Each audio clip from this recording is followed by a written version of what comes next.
Hello viewers, আসসালামু আলাইকুম। আমি আজকে আপনাদের দেখাবো আতপ চালের ভুনা খিচুড়ি এবং সেই খিচুড়ির সাথে খাওয়ার জন্য রান্না করব মুরগির গাড়া গিলার তরকারি।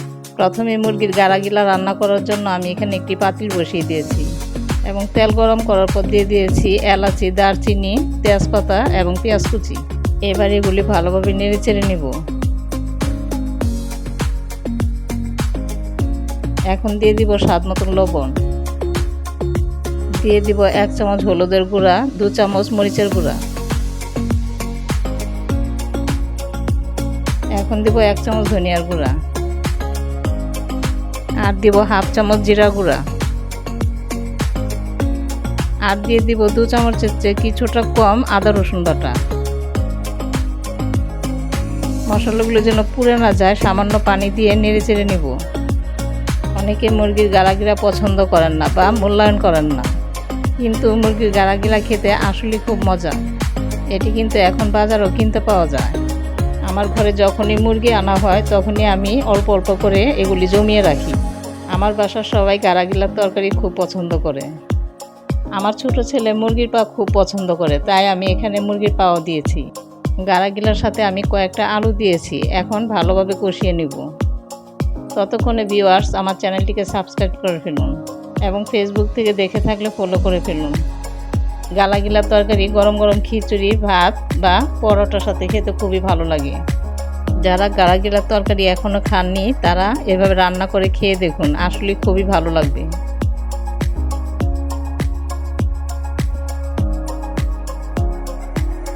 এখন ঝোলের জন্য পরিমাণ মতন পানি দিয়ে আমি 15 থেকে 20 মিনিটের জন্য ঢেকে দেব এবং চুলাটা হাই ফ্লেমে রাখবো।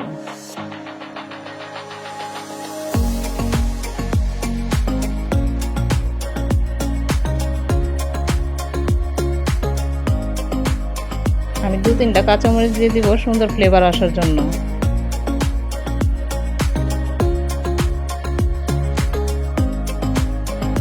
ফাইনালি আমার 20 মিনিটের মতন হয়ে গিয়েছে। মাঝখানে আমি ঢাকনা উঠিয়ে দুবার নেড়ে চেড়ে নিয়েছি ঝোল ঠিক আছে কিনা দেখার জন্য, এবং তরকারিও প্রায় কমপ্লিট। তরকারির ঝোলটা একটু বেশি রেখেছি যেহেতু খিচুড়ি দিয়ে খাওয়া হবে বলে।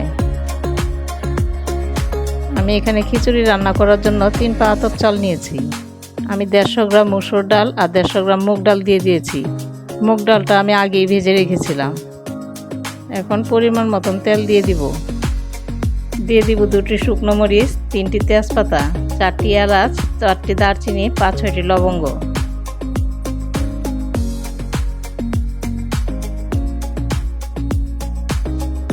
এবার দিয়ে দিব পেঁয়াজ কুচি। পেঁয়াজগুলো বাদামি রং হওয়া পর্যন্ত নাড়তে থাকবো।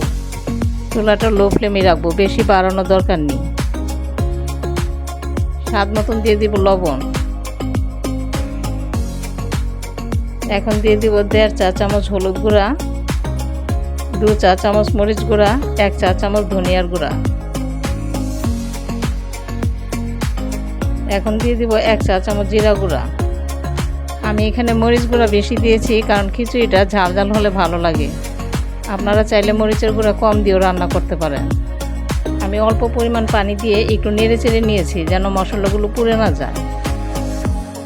এখন দিয়ে দিব 2 চামচ আদা রসুন বাটা। এখন সব উপকরণ একসাথে ভালোভাবে কষিয়ে নেব।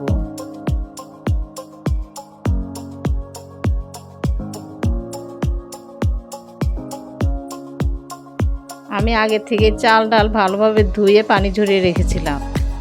চালগুলো দিয়ে মশলার সাথে ভালোভাবে মিশিয়ে নেব। চাল নাড়াচাড়ার সময় চুলা হাই ফ্লেমে রাখবেন না।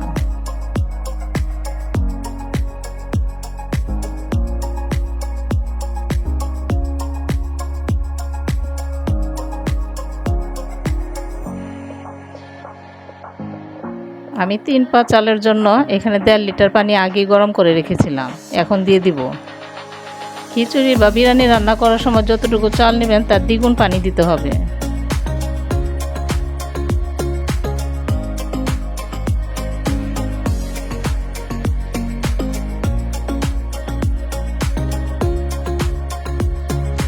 পানি দেওয়ার পর চটি দিয়ে এভাবে মেপে দেখতে পারেন চালের থেকে কতটুকু পানি উপরে আছে। এখন কয়েকটি কাঁচামরিচ দিয়ে 5-6 মিনিটের জন্য হাই ফ্লেমে ঢেকে রাখবো। 5-6 মিনিট পর ঢাকনা উঠিয়ে একটু নাড়াচাড়া করে নিতে হবে, তা না হলে পাতিলের তলায় চাল লেগে যেতে পারে।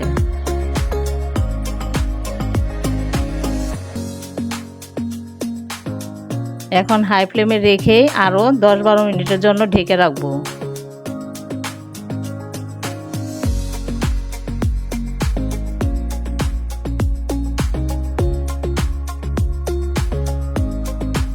দশ 12 মিনিট হয়ে গেলে একটু ঢাকনা উঠিয়ে নাড়াচাড়া করে নিতে হবে।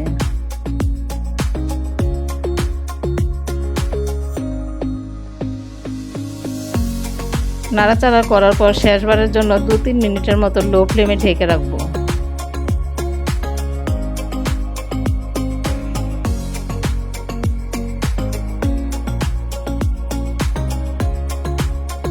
তো ভিউয়ার্স, কেমন লাগলো আজকে দুটো রান্নার রেসিপি?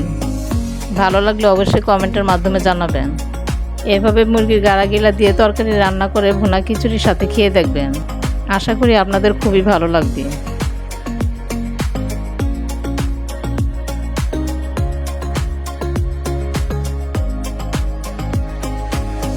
তো আজ এই পর্যন্তই, দেখা হবে পরবর্তী ভিডিওতে। ধন্যবাদ সবাইকে।